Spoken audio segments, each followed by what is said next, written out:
Саммит лидеров ЕАЭС был организован для выработки совместных мер Армении, Беларуси, Казахстана, Кыргызстана и России в борьбе с распространением коронавируса. На 14 апреля картина заражения этим заболеванием в странах Альянса выглядит следующим образом.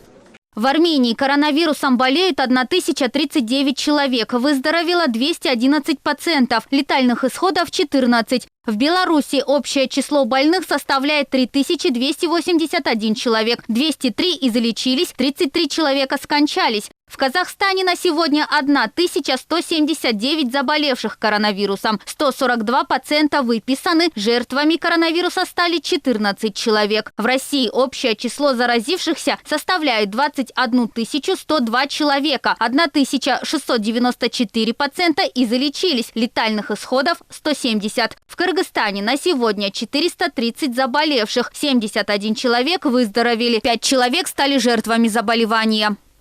Главы государств отметили, что пандемия негативно влияет на все стороны жизнедеятельности наших государств. Страдают экономика, торговля, социальная сфера, занятость населения. Существенно увеличивается нагрузка на сферы здравоохранения стран Альянса. Если мы не объединим усилия, то завтра будем восстанавливать нарушенные экономические связи, и на это уйдет много времени, много денег и много труда. То, что сейчас происходит в мире, подтверждает высказанные опасения.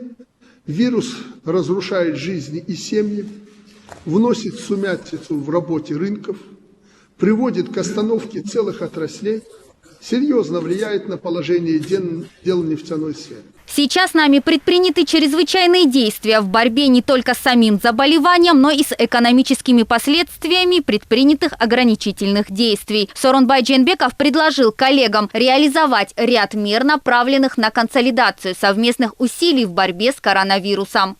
Уважаемые коллеги, договорно-правовая база Евразес позволяет нам принимать меры по минимизации негативных последствий пандемии на экономику государств-членов, а также на здоровье и жизнь наших граждан. Ограничительные меры не должны превратиться в экономическую изоляцию внутри нашего Союза.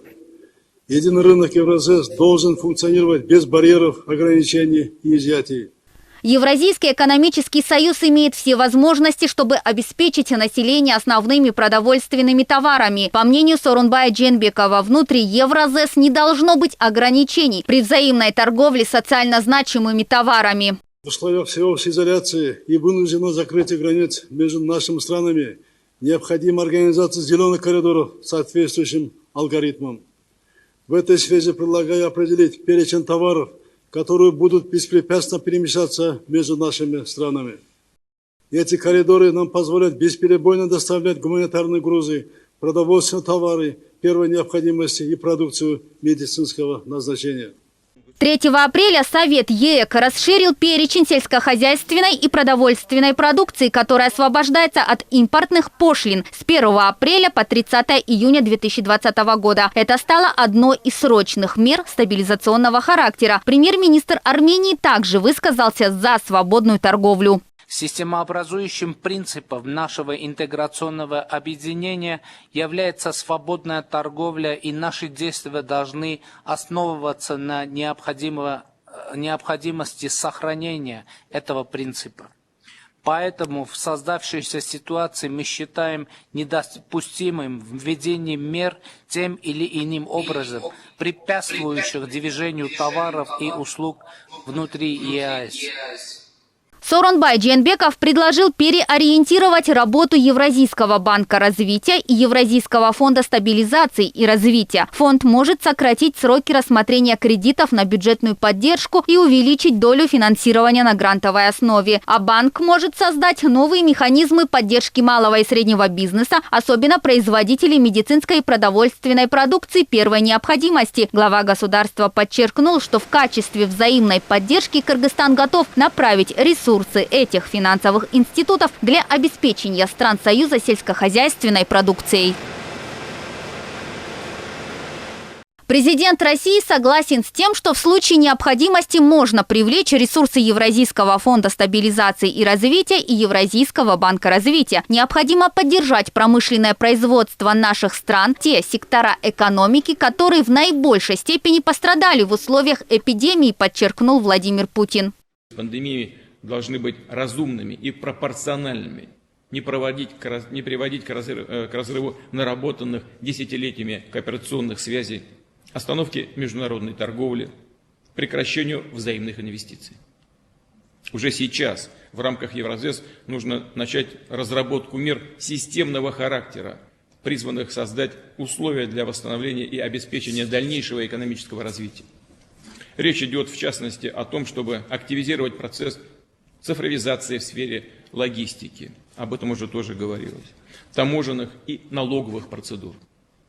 Отметим, что при Евразийской экономической комиссии был создан Координационный совет по борьбе с пандемией. В режиме реального времени этот совет отслеживает обстановку в ЕАЭС, оценивает потребности и возможности государств-членов по поставкам критически важных товаров. Таким образом, Евразийский экономический союз развернул свою антикризисную линию. Нет сомнений в том, что наши страны и наш союз выстоят и преодолеют этот небывалый кризис. В то же время мы должны учесть уроки пандемии, проанализировать наработанную за этот период практику и быть готовыми к новым вызовам.